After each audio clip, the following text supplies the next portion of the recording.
Okay, so today we are going to be doing the head and neck routine for chair massage, specifically to treat headaches caused by trigger points of the neck muscles. Now, for the neck routine, we're going to be stopping around the area of T6, thoracic 6, because that is where Splenius cervicis attaches inferiorly. So we don't really need to go too much further than that in this routine when we are trying to address headaches caused by muscular tension in our chair massage clients. So first and foremost, still, even if I'm only doing a quick neck routine for my client and addressing these certain issues, I'm still going to release trapezius first, and I'm going to be doing that still with my trap squeeze because this is the most superficial muscle, so we always need to work superficial to deep. Obviously, I will be releasing it on both sides bilaterally. And then I still will kind of start with my broad, flat pressure. I like to start broad and flat on any area that I work before I go point specific. So once again, I'm just taking my hypothenar eminence, my pisiform bone, putting it up against the spine, between the spine and the medial border of the scapula. And I'm only really going till about the inferior angle of the scapula, which should be the level of around T6 or T7. I can use my pisiform bone in the hypothenar eminence, or I can use my forearm and elbow. Remember to keeping it parallel with the spine when you are between the spine and the medial border of the scapula. That way I am not accidentally bumping up against the spinous process or that medial border of the scapula.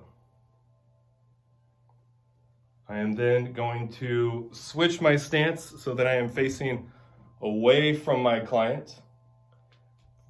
Remember that we are going to have our opposite leg forward. This will help keep us in proper body mechanics. So my spine is straight, my sternum is up, and I can breathe properly. So with my elbow, I want to target the area of levator scapula. Levator scapula is going to be at that superior angle of the scapula. We worked it a little bit in the back routine. We're just going to target it a little more specifically this time as well. So with that broad, flat pressure of my forearm, after I get that broad, flat work done, I'm going to come in here with my thumbs. Now, I like to make sure that I am using my thumbs properly. I want to use the tip of my thumb, not the pad. If I'm using the pad of my thumb, all of the pressure is at that interphalangeal joint. If I'm using the tip of my thumb, the pressure that I'm applying is now getting stacked with all of the joints. So I want my thumb to be in line with my wrist and my forearm. I want to have a straight line from the tip of my thumb all the way up to my forearm. And whenever possible, I like to use two hands helping. So if I can use both thumbs at this superior angle of the scapula, that means I only have to apply half as much pressure with each thumb to achieve the desired result. After I get levator scapula loosened up a little bit, I'm going to start moving superiorly up the cervical spine. So I'm over here a little lateral from the lamina groove, or the lamina. The lamina is the area between the spinous process of the spine and the transverse process. So in the cervical spine, that area is about 90 degrees between spinous and transverse process, whereas in the thoracic and the lumbar, it is about 45 degrees. So that just gives us a little more area to work with in the neck. So as I'm working at that superior angle of levator, I'm just outside of the lamina. So as I come in here, I'm going to move just a little bit medially so that the tip of my working thumb is pressed up against the spinous process in the cervical spine. And once again, I want to make sure that I have a nice straight line of pressure from the tip of my thumb to my forearm. And I'm going to do this in thumb length increments, so it will depend on the size of your thumb and the size of your client's neck, how many spaces it will take for you to get from the area of C7 to the occiput. So as we're working this, we're going to be doing this eventually bilaterally. I like to do it unilaterally though. I like to do one side at a time. I do not like coming in here with both hands and pushing bilaterally on the posterior cervical spine, because that will push my client's head and neck and possibly hyperextend it and just kind of push it awkwardly into the face cradle. So I want to just kind of stick with one side at a time. And remember, this isn't a race. The longer you take with the pressure, between anywhere from, we say 8 to 12 seconds, I like to do around maybe 3 to 5 seconds. So you could say maybe 5 to 8 seconds. The longer we take with that pressure, the better of a chance we have of giving the muscles time to respond to our touch. So once I get up to the area of about C2, I'm going to run into the suboccipital muscles. So the suboccipitals are really going to be one of the first things that we target specifically after that belly of levator scapula at that superior angle. Suboccipitals attach at the base of the occiput to the transverse process of C1 to the spinous process of C2. So they cover an area about this large. Remember, you have 4 suboccipitals on both sides. We have 8 total. There's really no way for me to specifically target or palpate any individual suboccipital muscle. So what I'm going to do is, and they are deep in there, they are the deepest muscles of the cervical spine and occiput, or the posterior occiput, I guess I should say. So as I find the occipital bone with my thumb right here, and I still can feel where the spine is, I'm going to be just inside that notch. I'm going to push down directly into the spine, and then I'm going to angle my thumb and push slightly up towards the brain. So the first one is going straight down into the spine, and then I'm going to slightly angle up and push up towards the skull or cranium. That will get a specific angle on the attachments for the suboccipital muscles. Now, once again, depending on the size of your client's neck versus the size of your thumb, I might only be able to get 1 or 2 or 3 lines in here. But after I do that first one right up against the spine, I'm going to move laterally 1 thumb width. I'm going to push in or straight down, straight anteriorly or deep, and then I'm going to angle and push superiorly up towards the skull. And that will target the attachments specifically to the suboccipitals on the occiput. Possibly I can get a 3rd line, and don't forget that the spinous process or the transverse process of C1 is longer than the transverse process of the rest of the cervical spine, so you can go a little bit more laterally than you are expecting on the cervical spine, at least for C1. And then we're going to drop down just 1 thumb width. So the first thumb width is here. We do a row laterally from medial to lateral. The second row, I'm going to drop down 1 thumb width to here. First one is here, second one is here. Not much of a difference, but it does get a little more specifically targeting the suboccipital muscles that we did not just target. Which ones did we not just target? Well, whichever ones we didn't, that we missed the first time. Remember, we are not really specifically palpating individual suboccipital muscles. We are just treating them as a group. And we will do essentially the same thing with this technique that we did with this first row. We will push in and then angle up towards the skull. It's difficult to see. It's much easier to palpate on yourself or have someone palpate it on you, and we will be able to do that when we are back in class.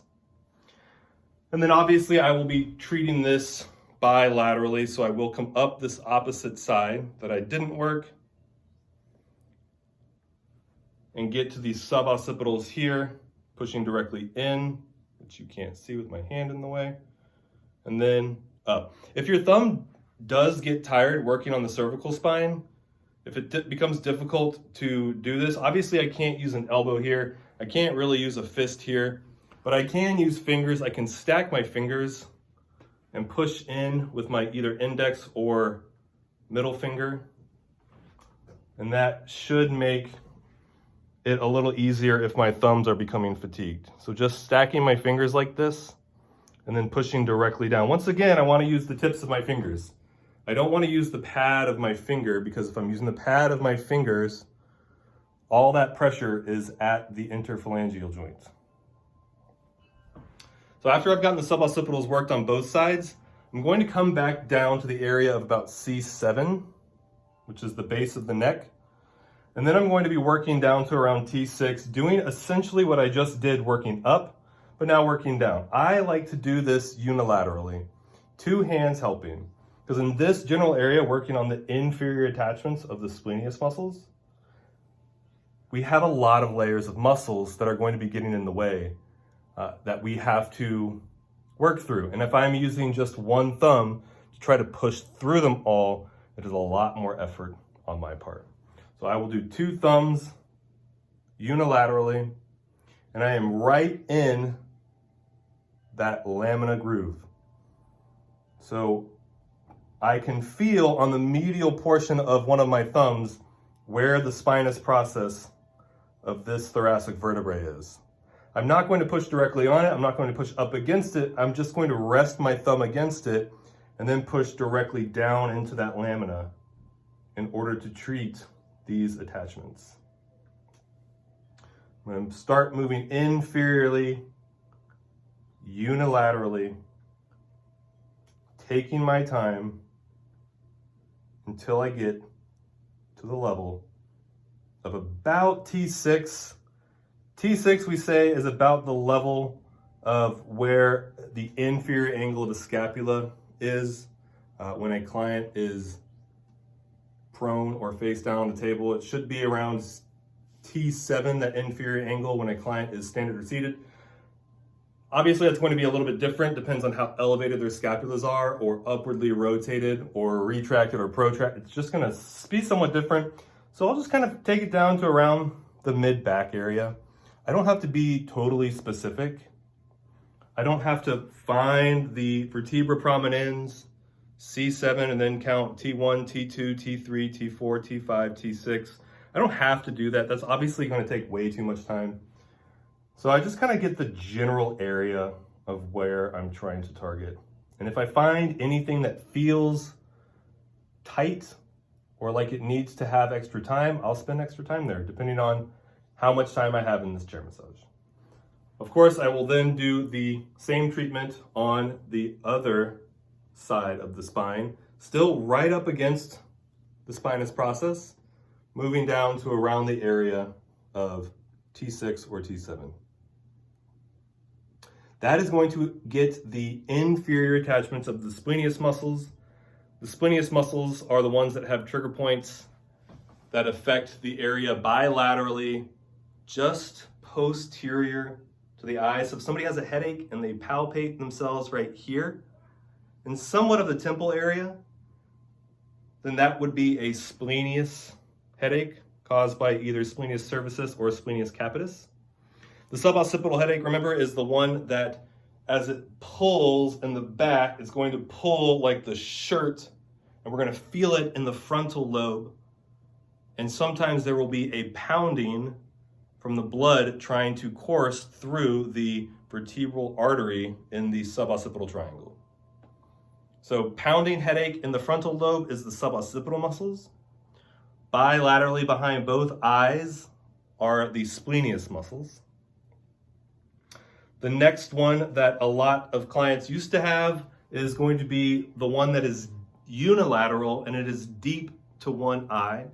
So if somebody has a headache and they say it's right behind one eye, and they put a hand over an eye and try to rub that eye, that is usually the SCM or sternocleidomastoid muscle. It is somewhat difficult to work in a massage chair, but it's not impossible because we can palpate the mastoid process right here, just behind the ear. So what I'm going to be doing is I'm going to be taking my index finger, and this is going to be on the anterior portion of the SCM, and take my thumb to use that on the posterior portion, and then I'm just going to lift and squeeze the SCM muscle as best I can. And now it's going to course inferior and anterior towards the manubrium of the sternum and the clavicle. So I'm just going to start moving in this direction as much as I can. Sometimes you'll only be able to get just a touch of it. Sometimes you'll be able to get a whole bunch of it. It's just going to depend on each and every client how much you can really get. It's really difficult for me to show you exactly how to get it in a video like this without having a dedicated cameraman or woman. So just remember that if somebody complains of a headache deep to one eye and they put their hand over their eye, know that it's going to be the SCM or sternocleidomastoid muscle.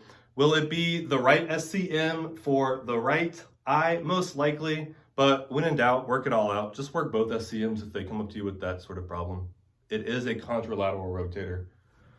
So it could be possibly that it happens to the other side, who knows. One of the other muscles that we will work is the temporalis muscle. Now the temporalis muscle is pretty tricky to work, especially in a chair massage, because a lot of clients, you are seeing them at their place of work. So if I do a regular chair or a regular Swedish massage, scalp massage, and then I finish with the massage and my client has to go back to work, their hair is going to be a disaster.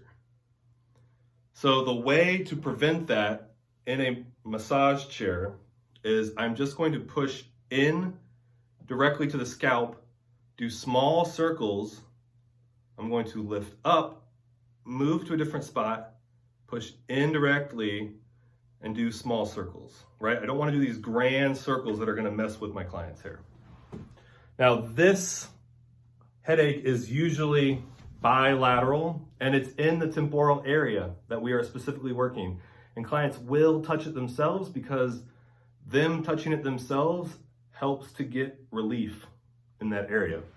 The tricky part about the temporalis routine is that the temporal muscle attaches in the temporal fossa and fascia. And the temporal fossa is this area on the lateral side of the cranium, the entire lateral cranium, essentially. So when I need to release this muscle, I need to take a lot of time in working everything to get that muscle to release. So it's really easy to work, it just takes a long time to work.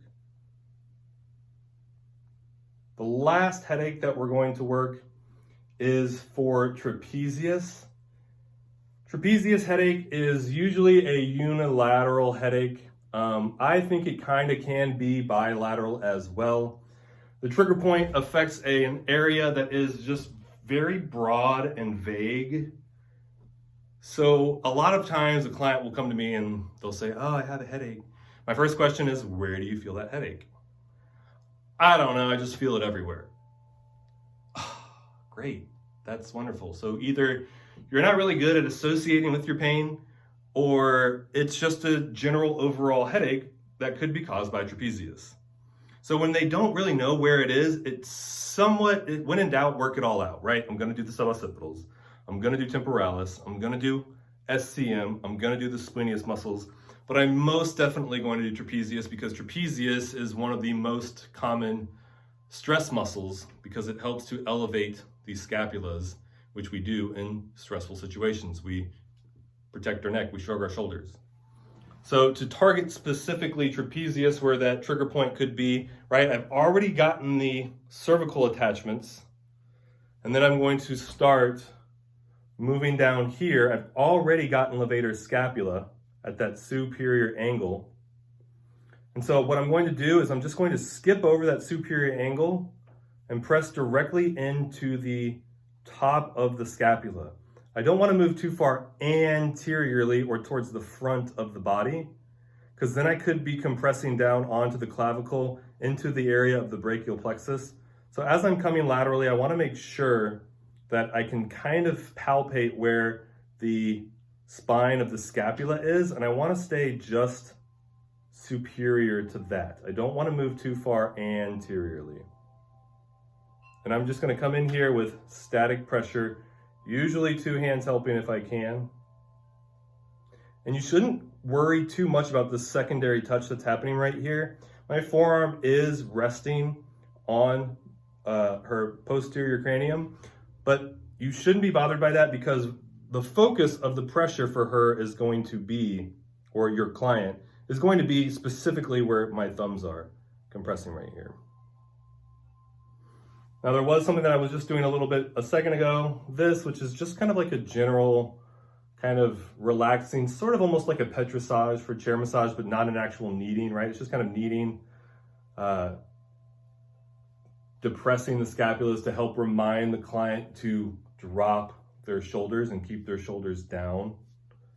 So I'm just going to do a gentle sort of kneading and compressions, and then I can kind of swoop up and do a little bit of friction at the base of the skull to get a little more of the suboccipitals, a little more of the splenius attachments, a little more of the trapezius attachments. If I go down just inferior, I can get a little of the levator and splenius cervicis attachments. And I could even start moving bilaterally down and just doing gentle circular friction with my index fingers down the cervical spine until I get to the area of about C7, or where those superior angles of the scapulas are. That is it for the cervical routine. So just don't forget, temporalis headache is going to be bilateral. They're going to feel it in the temporal area. Splenius headaches are going to be bilateral, just behind the eyes. So temporalis headaches, all this area. Splenius headaches, just this area. SCM headache, sternocleidomastoid, usually unilateral, one side, deep to an eye. If you feel pressure behind one eye, it's usually, or it can be, a headache caused by a trigger point in sternocleidomastoid. And then the trapezius muscle is the very generalized headache, kind of all over the head. And then the last one is the suboccipital headache, which is in the frontal lobe of the head, usually accompanied with a pounding from the blood trying to get through the vertebral artery.